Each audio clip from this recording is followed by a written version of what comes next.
नमस्कार, मैं राजेश भारद्वाज आप सभी का क्लेट प्रेप के ऑनलाइन प्लेटफॉर्म पर हार्दिक स्वागत करता हूं। Hello everyone, welcome to CLAT prep.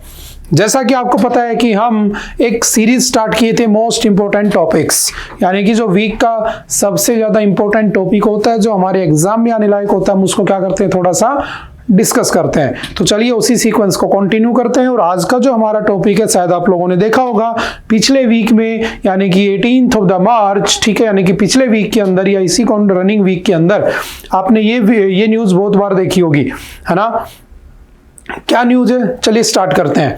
Even if you are thousands of the miles away you remain in our hearts, PM Modi writes to Sunita Williams. यानी कि जो हमारे मोदी जी हैं, उन्होंने सुनीता विलियम्स को क्या लिखा था, एक लेटर लिखा था, ठीक है, जिसमें उन्होंने कहा कि अगर आप मीलों दूर भी हो तो भी आप हमारे दिलों में रहते हो ना। तो चलिए इसी को थोड़ा सा डिस्कस कर लेते हैं। और अगर बात लेटर की आ रही है तो लास्ट में मैं आपको एक बुक बताऊंगा, ठीक है। आई होप कि आप लोगों ने वो बुक नहीं पढ़ी होगी, लेकिन मैं चाहता हूं कि आप पढ़ें उसको, ना। आपको नाम बताऊंगा, बुक पढ़ना, हर किसी को बुक एटलीस्ट पढ़नी जरूर चाहिए, ठीक है। चलिए स्टार्ट करते हैं। हुआ क्या कि अभी जो सुनीता विलियम्स है ना, ये कहां पर गई, स्पेस में। बेसिकली इनको भेजा गया था 8 दिन के ट्रिप पे, ठीक है। आपने देखा होगा नासा, है ना, नासा जब भी कोई मिशन लॉन्च करता है, नासा कौन है, तो अमेरिका की स्पेस एजेंसी का नाम है ना। इंडिया की स्पेस एजेंसी का नाम क्या है, तो इंडियन स्पेस एजेंसी का नाम है बेसिकली इसरो, ठीक है।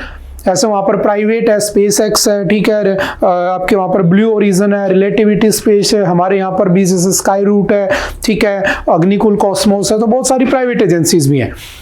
तो हुआ क्या कि नासा प्लस बोइंग, आपने देखा होगा जो बोइंग जो एयरक्राफ्ट बनाते हैं, एयरप्लेन बनाते हैं, उस कंपनी ने, बोइंग ने क्या सोचा कि हम भी क्या करेंगे, स्पेस में आने जाने के लिए, जैसे किसी कोई सामान पहुंचाना हो, या कोई कह सकता हूं कि स्पेस डॉकिंग के लिए कुछ पहुंचाना हो, या कभी नासा जैसे किसी कंट्री के लोगों को स्पेस में ले जाना हो या उसको वापस लाना हो, तो जैसे स्पेस एक्स है ना, एलोन मस्क की कंपनी, वो क्या करती है, वो अपने उसका यूज करते हैं, ठीक है, और उससे क्या करते हैं, बेसिकली स्पेस में किसी को ले जाना और वापस ले आने का काम करते हैं। तो बोइंग ने सोचा मैं भी ऐसा ही कर लेता हूं।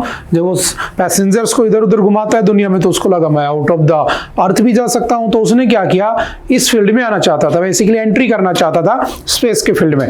तो उसने क्या किया, नासा के साथ मिलकर, ठीक है, उसने नासा के साथ मिलकर स्पेसिफिकली कह सकता हूं कि एक स्पेस क्राफ्ट बनाया, ठीक है, जिसका नाम क्या रखा गया, तो सिंपल सा याद रखना, जिसका नाम रखा गया था एटलास वी रॉकेट। यानी कि एटलास वी रॉकेट के अंदर उनको बैठाकर, ठीक है, आपके केप कैनवेरल फ्लोरिडा से उनको कहां पर भेजा गया, तो स्पेस में भेजा गया।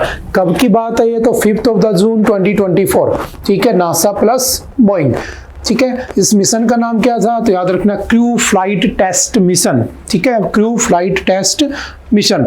और ये जो बोइंग था, ये पहली बार ये कर रहा था ताकि उसको क्या मिल सके, गवर्नमेंट की तरफ से अप्रूवल मिल सके कि फॉर द फ्यूचर प्लान्स वो क्या कर सकेगा, इस बिजनेस में अपने आप को ला सकेगा, ठीक है। और इसके अंदर सुनीता विलियम्स और जो विलमोर है, उन दोनों ने क्या किया, 6 जून को उनको भेज दिया गया। और वो कितने टाइम के लिए भेजे गए थे, तो 8 दिन के ट्रिप के लिए भेजे गए थे। बट जैसे ये लोग वहां पहुंचते हैं, तो होता क्या है कि वो जिस स्पेस क्राफ्ट में बैठे थे, बेसिकली उसके अंदर जो हीलियम था, जो हीलियम गैस होती है, वो क्या हो जाती है, लीक हो जाती है। किसमें, in the Starliner propulsion system.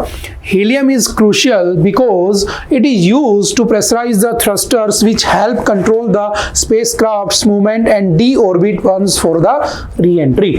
जब री एंट्री होती है स्पेस से वापस, तो उसके लिए थ्रस्ट देने के लिए किसका काम यूज लेते हैं, हीलियम का। और वहां पर पहुंचने के बाद वो जो स्पेस क्राफ्ट था, उसके अंदर से हीलियम गैस लीक होने लगी। और वो लीकेज इतना ज्यादा हो गया, स्टार्टिंग में उनको लगा कि थोड़ा बहुत है, लेकिन धीरे धीरे उनको पता चला कि बहुत ज्यादा लीकेज है, वो वापस नहीं आ सकते। और जब वापस नहीं आ सकते, तो नासा ने खूब कोशिशें की, लेकिन नासा के पास पहले साइंटिस्टों ने यहाँ से बैठकर भी उसको ठीक करने की कोशिश की, लेकिन ऐसा कुछ हुआ नहीं। जब मेजर उसके अंदर डिफेक्ट आ गया, तब उन्होंने सोचा लास्ट में हार कर कि अब हम उसको किसके सहारे बुलाएंगे। तो आपको पता है स्पेस की दुनिया में जो एक एक प्राइवेट एजेंसी है ना, जो अपने आप को एक कह सकता हूं कि रूल कर रहा है पूरे इंडस्ट्री को, वो कौन है? स्पेसएक्स है ना, उसी से उसकी पहचान है। तो उसने कहा ठीक है मैं ले आऊंगा। तो बेसिकली जो स्पेसएक्स है उसने क्या किया, एक मिशन लॉन्च किया और लगभग याद रखना 9 महीने बाद जो सुनीता विलियम्स है और जो विलमोर है, उन दोनों को क्या किया गया, वापस अर्थ पर लाया गया। ठीक है, जब उनको लाया गया था उससे जस्ट पहले मोदी जी ने एक लेटर भी लिखा था।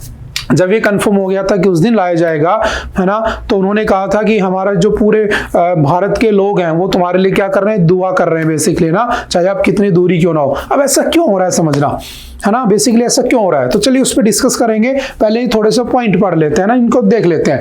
स्पेसएक्स का कौन सा मिशन था, तो फैक्चुअल डाटा है, क्रू ड्रैगन फ्रीडम कैप्सूल, इसके थ्रू उनको वापस लाया गया। ठीक है, ओके। पहले इनका जो वहां पर देखो, जब ये वहां पर स्टे कर रहे थे तो आपको पता है कि जो ग्रेविटी है वो हमारे लाइफ के अंदर बहुत बड़ा रोल प्ले करती है ना। अगर आप धरती के ऊपर हो तो आपकी हाइट, आपका वेट, सब कुछ ग्रेविटी के अकॉर्डिंग सेट होता है ना। अब जब ये स्पेस में रह रहे थे, विदाउट ग्रेविटी रह रहे थे, तो ऐसा कहा गया कि इनके जो बोन मास है वो भी कम हो गया। ठीक है, आंखों में ब्लड विजन हो गया। ठीक है, अगर ज्यादा दिन तक वहां रह लिया जाए विदाउट ग्रेविटी तो मे बी आपके जो न्यूरो डिसऑर्डर्स वो होने लगे, हो सकता है कि कैंसर तक क्रिएट हो सकता है। तो बहुत सारे उसके अंदर पॉसिबिलिटीज बताई गई। तो अब ये वापस आ चुके हैं, लेकिन आपने वीडियोस देखी होंगी कि उनसे चला भी नहीं जा रहा है बेसिकली, है ना, उनकी जो पैर है वो सीधा नहीं हो रहा, उनको महीनों लग जाएंगे इस बात को वापस से प्रैक्टिस करने में कि कैसे धरती पर चला जाता है, कैसे चीजों को सुना जाता है। उनकी स्किन जो है बिल्कुल वो बहुत ज्यादा सेंसिटिव हो चुकी है। तो ये सारे स्पेस से वापस आने के क्या होते हैं, पोस्ट इफेक्ट होते हैं, जिनसे उनको बेसिकली क्या करना पड़ रहा है, गुजरना पड़ रहा है। तो वो सब साइड की बातें हैं। लेकिन एग्जाम के पॉइंट ऑफ व्यू से आपसे पूछ सकता है कि किसने भेजा था, तो जाते समय नासा प्लस बोइंग का क्या था, कंबाइंड मिशन था। याद रखना, जब वहां जाकर जब हीलियम गैस लीकेज होगी तो ना आने का रीजन क्या था, हीलियम का लीकेज होना। और जब वापस वहां से लौटते हैं तो लेकर कौन आया, तो स्पेसएक्स। कौन सा उसका स्पेसक्राफ्ट था, क्या नाम था उसका, तो क्रू ड्रैगन फ्रीडम कैप्सूल। ठीक है, तो ये बेसिकली फैक्चुअल डाटा याद रखना। ठीक है, ओके। अब बात करते हैं कि जो मोदी जी हैं बेसिकली, है ना, उन्होंने क्यों इनके बारे में ऐसा लिखा। तो समझना, आपने एक नाम सुना होगा, कल्पना चावला, है ना। चलो मैं स्पेस की बात कर लेता हूं। अगर मैं आपसे कहूं जनरली कि स्पेस में सबसे पहले कौन गया था, तो आप कहोगे सर स्पेस में सबसे पहले कौन गया था। तो आपने पढ़ा होगा कि सबसे पहले स्पेस में जाने वाला कौन था, लाइका, है ना। लाइका बेसिकली कौन है, तो एक फीमेल डॉग है। ठीक है, उस डॉग को कहां पर भेजा गया था, स्पेस में भेजा गया था। ठीक है, हालांकि रास्ते में उसकी क्या हो जाती है, डेथ हो जाती है। जो यूएसएसआर था, इसको बाय यूएसएसआर ने इसको भेजा था। ठीक है, कब भेजा था, 1951 में भेजा था। ठीक है, स्पुतनिक फर्स्ट जो मिशन था वो अपने लेबोरेटरीज के बाहर, जो लेबोरेटरी थी उसके बाहर में कोई ऐसे डॉग था, उसको बैठाया और उसको भेज दिया, बेचारे की रास्ते में डेथ भी हो जाती है। ठीक है, तो फर्स्ट कौन था, एक कुत्ता था बेसिकली, याद रखना, लाइका नाम का। ठीक है, या नाम की। अब बेसिकली फिर कौन गया, तो आपको पता होगा सबसे पहले फर्स्ट ह्यूमन इन स्पेस में जाने वाला सबसे पहले कौन था, तो याद रखना यूरी गागरिन। ठीक है, कौन था, यूरी गैगरिन। और ये कब गया था, 12th of April 1961। और that's why 12th of April is celebrated as international space day. याद रखना, इंटरनेशनल स्पेस डे कब सेलिब्रेट किया जाता है, ऑन 12th of April। किसकी याद में, यूरी गागरिन की याद में, क्योंकि वो पहला इंसान था जो स्पेस में गया था, धरती का चक्कर लगाकर वापस आ गया था, है ना। अब समझना, आपसे अगर पूछे कि ये तो फर्स्ट ह्यूमन हो गया, ठीक है, अगर मैं आपसे कहूं कि फर्स्ट ह्यूमन ऑन मून, चांद पर जाने वाला पहला इंसान कौन था, तो याद रखना, आपने एक नाम सुना होगा, नील आर्मस्ट्रॉन्ग। कौन था, नील आर्मस्ट्रॉन्ग कौन था, पहला पर्सन था जो चांद पर गया था, है ना। और याद रखना, दुनिया में दूसरे को कोई नहीं जानता है, सब पहले पर फोकस्ड रहते हैं। ठीक है, तो आपसे कभी पूछेगा भी नहीं कि दूसरे नंबर पे कौन था। ठीक है, और आपको पता भी नहीं होगा। तो पहले नंबर पे कौन था, नील आर्मस्ट्रॉन्ग। कब गया था ये, तो याद रखना 20th of July 1969 में। याद रखना, इसको नासा ने भेजा था। ठीक है, नासा के थ्रू जाता है। इसके स्पेस क्राफ्ट का, स्पेस शिप का नाम क्या था? तो याद रखना इसका नाम था अपोलो 11। ठीक है, तो बाय अपोलो 11 नील आर्मस्ट्रॉन्ग कहाँ जाता है? मून पर जाता है। कब जाता है? 20 जुलाई 1969। इसीलिए 20th of the July is celebrated as the international moon day. याद रखना, अगर आपसे पूछता है इंटरनेशनल मून डे कब आता है तो 20 जुलाई को। अगर आपसे पूछता है इंटरनेशनल स्पेस डे कब आता है तो याद रखना 12 अप्रैल को आता है, जो कि अगले महीने आने वाला है। ठीक है, लेकिन अगर मैं यहां पर बात करता हूं कि फर्स्ट इंडियन कौन था जो स्पेस में गया, ठीक है, तो आप कहोगे सर फर्स्ट इंडियन जो स्पेस में गया वो कौन था? Rakesh Sharma was the first Indian जो स्पेस में जाता है। ठीक है, और ये कब जाते हैं? तो 1984 में जाते हैं। और जब ये जाते हैं उस समय भारत की प्राइम मिनिस्टर कौन थे? तो आपने पढ़ा होगा इंदिरा गांधी। ठीक है, मैं इसलिए कह रहा हूं क्योंकि आपने कई बार ये वीडियो देखी होगी कि इंदिरा गांधी जी उससे पूछती हैं कि ऊपर से भारत कैसा दिखता है, तो वो कहता है सारे जहां से अच्छा। वो वाली वीडियोज आपने देखी होंगी, है ना? उन दोनों को बात करते हुए बहुत सारी वीडियो आती हैं। तो 1984 में कौन जाता है? राकेश शर्मा। ठीक है, अब समझना इनको किसने भेजा था? यूएसएसआर ने भेजा था। और याद रखना यूरी गैगरिन को भी किसने भेजा था? यूएसएसआर ने ही भेजा था। ठीक है, तो ये यूएसएसआर के थ्रू जाते हैं। इनका जो स्पेसशिप था, इनका जो स्पेस क्राफ्ट था, उसका नाम क्या था? तो याद रखना बाय सोयूज T11। क्या नाम था? सोयूज T11 के थ्रू इनको भेजा जाता है। ठीक है, ओके। अगर मैं आपसे कहूं फर्स्ट इंडियन वुमेन, है ना, पहली इंडियन वुमेन कौन थी जो स्पेस में गई थी? तो याद रखना कल्पना चावला। कौन थी? Kalpana Chawla was the first Indian women जो स्पेस में जाती है। और बेसिकली कल्पना चावला 2 बार जाती है, ध्यान रखना। एक बार गई थी 1997 के अंदर और एक बार वो जाती हैं 2003 के अंदर। ठीक है, तो 1997 में तो सक्सेसफुली वापस आ जाती है, बट इन 2003 जब वो वापस आ रही होती हैं, हमारी एटमॉस्फेयर में एंटर करती हैं, तो उनका जो स्पेस क्राफ्ट था वो खराब हो जाता है ना। और ड्यू टू फ्रिक्शनल फोर्सेस क्या हो जाती है? उसमें आग लग जाती है और उसमें कल्पना चावला और जो 7 और लोग थे उन सब की क्या हो जाती है? डेथ हो जाती है। तो याद रखना इनकी डेथ की जो डेट थी वो थी 1, 2, 3। बहुत बार ये एग्जाम में पूछा जाता है 1, 2, 3। 1 Feb 2003 किसकी डेथ हो जाती है? कल्पना चावला की। और बेसिकली कल्पना चावला कहां से बिलोंग करती थी? तो याद रखना हरियाणा में करनाल से। ठीक है, वो बेसिकली इंडियन अमेरिकन सिटीजन थी। ठीक है, अब याद रखना जो सुनीता विलियम्स है, क्यों मोदी जी ने उनको लेटर लिखा है ना, तो आपको पता होगा कि जब भी हमारे देश के लोग कहीं बाहर जाते हैं तो वहां पर हमारे इंडियन ओरिजिन के लोग ही तो उनका वेलकम करने के लिए जाते हैं। मैक्रोन आया, मैंने कहा अब मान लो यहां पर मैक्रोन आया तो आप लोग नहीं गए होंगे देखने, लेकिन अगर कोई फ्रांस का बंदा यहां पर रहता है तो वो जरूर गया होगा देखने। तो मोदी जी जब वहां पर जाएंगे तो कौन देखने आएगा ज्यादा? उनको भीड़ किसकी लगेगी? इंडियन अमेरिकन की लगेगी या फिर इंडियंस की लगेगी जो वहां पर रह रहे हैं?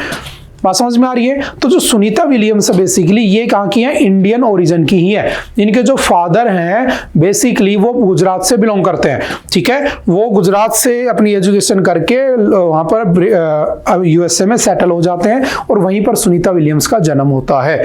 ठीक है, तो बेसिकली वो इंडियन ओरिजिन की ही है। तो याद रखना Sunita Williams is the second Indian American women जो कहाँ जाती है? स्पेस में जाती है।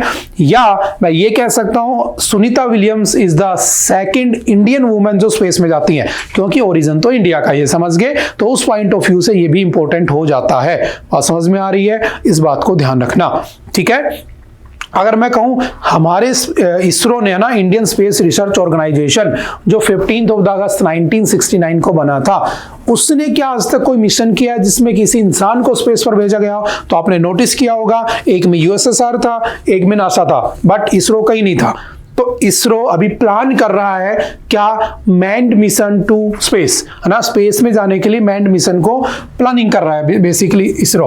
और उसका नाम क्या है? तो उसका नाम है गगनयान, है ना। ये भी याद रखना गगनयान की टेंटेटिव डेट अभी नेक्स्ट ईयर दे रखी है। जब ये जाएगा तब हम इसके बारे में अच्छे से डिटेल में पढ़ लेंगे, कौन से स्पेस क्राफ्ट से गया, कौन से लॉन्चिंग व्हीकल से गया, वो सारी चीजें हम उसमें डिस्कस कर लेंगे। ठीक है, इस बात को भी ध्यान रखना है। ठीक है, चलते हैं उसके बाद नेक्स्ट। ठीक है। Kalpana Chawla an Indian American astronaut flew on 2 space shuttle missions. अच्छा, कल्पना चावला किस में गए थे? कोलंबिया से, ठीक है। उनके स्पेस क्राफ्ट का नाम था कोलंबिया। जो वापस आते समय क्या हो गया था?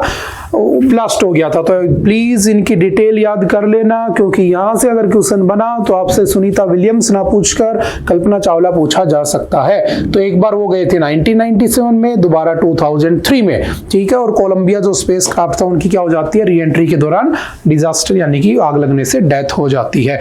कितने दिन रहती है वहां पर? तो 16 डेज 16 आवर्स एंड 34 मिनट्स तक ये स्पेस में रहती हैं।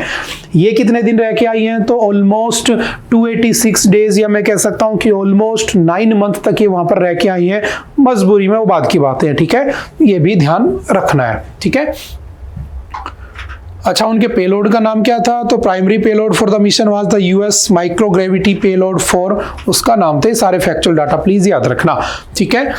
107 जो उनका जाता है 2003 में, the Columbia disintegrated during reentry into the earth atmosphere resulting in the loss of all 7 crew members including Chawla, ठीक है। जैसे अब आप कहोगे सर इनको क्यों नहीं लाया गया था, 9 महीने कैसे लग गए? तो दोबारा से ऐसा डिजास्टर ना हो, उस बात को ध्यान में रखते हुए इन्होंने टाइम देकर उनको सेफली वापस लेकर आया है, बस। और अगर जल्दबाजी करते तो मे भी वही डिजास्टर फिर ना देखने को मिलता, इस वजह से नहीं किया गया, ठीक है। लेकिन हाँ, जो आपकी बोइंग है उसके ऊपर बहुत सारे एलिगेशंस भी लगे होंगे, बहुत सारे उसके ऊपर वो भी लगे होंगे कि आगे उसको परमिशन मिलेगी नहीं मिलेगी, बहुत सारी बातें हैं, वो बाद की बातें हैं, ठीक है। अब बात आ जाती है इंटरनेशनल स्पेस स्टेशन की। तो याद रखना, इंटरनेशनल स्पेस स्टेशन कब बना होता है? तो उसकी जो फॉर्मेशन हुई होती है 1998 में उसको क्या किया गया था?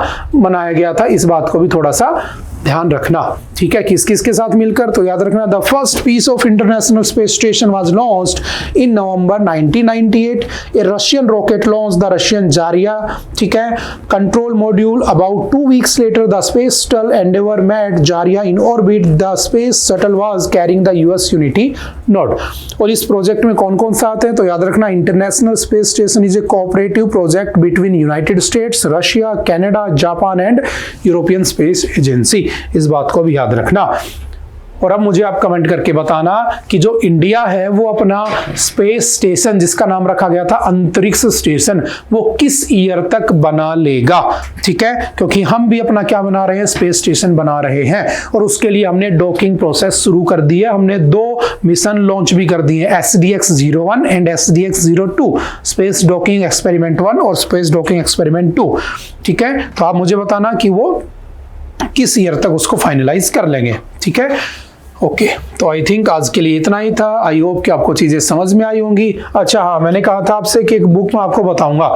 तो जैसे मोदी जी ने एक लेटर लिखा सुनीता विलियम्स को, तो आपने पढ़ा, ऐसे ही एक बुक है, याद रखना, फादर्स लेटर टू डॉटर, है ना, कि फादर के उसकी डॉटर को के लिए लिखे गए लेटर्स।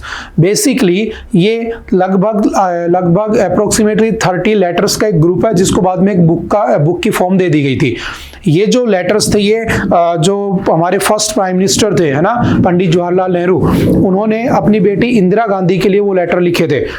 और बाद में इंदिरा गांधी के बाद में वो जो लेटर्स थे उनकी एक बुक बनाकर छाप दी गई, है ना। और लगभग हर लैंग्वेज में वो बुक आपको मिल जाएगी। उसका जो हिंदी जो उसका ट्रांसलेशन है वो मुंशी प्रेमचंद जी ने किया था। आई होप कि आप मुंशी प्रेमचंद जी को जानते होंगे, अगर आपने हिंदी में कभी ना कभी कुछ पढ़ा होगा, ठीक है, एज ए सब्जेक्ट, है ना। उनके आपको बहुत सारे चैप्टर मिल जाते हैं, तो उनके द्वारा उसका हिंदी में ट्रांसलेशन है, इंग्लिश में तो नेहरू ने लिखा ही था। तो अगर आप चाहते हो कि आपको भारत की अच्छी से जानकारी मिले, है ना, एक फादर और एक बेटी के बीच में क्या रिलेशन होना चाहिए, है ना, कैसे उसको दुनिया की समझ होनी चाहिए, कैसी दुनिया है उसको उन्होंने इतने अच्छे तरीके से बता रखा है कि अगर आप एक बार वो बुक पढ़ेंगे, है ना, तो आप जिंदगी भर के लिए आपकी, आई होप कि आपको बहुत सारी चीजों का बेनिफिट देखने को मिलेगा, ठीक है। तो इसी के साथ हम इस लेक्चर को खत्म करते हैं। मिलते हैं दोबारा से next time. Okay, bye bye, thank you, have a nice day, thank you.